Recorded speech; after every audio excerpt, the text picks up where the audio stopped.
உன்னை கர்த்தர் உயர்த்துவார், உன்னை ஆசீர்வதிப்பார், உன்னை பெருக பண்ணுவார், நீ அப்படி இருப்ப இப்படி இருப்பன்னு சொன்ன உடனே பாதி பேர் இதுல வஞ்சிக்கப்பட்டு அந்த மாதிரி ஆட்களோட போய் சேர்ந்துக்கிட்டு அதுக்கப்புறமா சர்ச்சைக்கு வருது கிடையாது.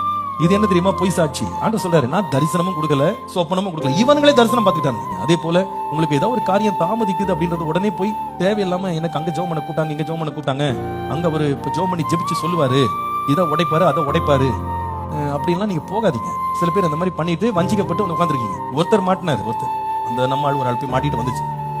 அங்க போனா இந்த பொண்ணு ஏற்கனவே திருமணமாகி 2 குழந்தைங்க இருக்காது. இது ஜெபிக்க போனா அந்த பிரபலமான ஒரு ஆள் தலைமையில கை வச்சு, மகளே இந்த ஆண்டு உனக்கு திருமணம் நடக்கும் என்று கர்த்தர் சொல்லுகிறார். இவ மிரண்டு போய், அவ பார்க்க கொஞ்சம் யங்கா இருப்பா, ஆளு திருமணமான மாதிரியே தெரியாது.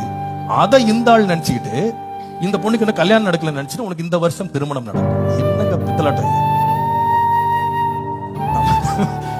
பாவம், அவ வந்து அங்கிள் அவர் எனக்கு திருமணம் ஆகும் சொல்றாரு, எனக்கு என்ன ஆகும், என் புருஷன் என்ன ஆவாரு?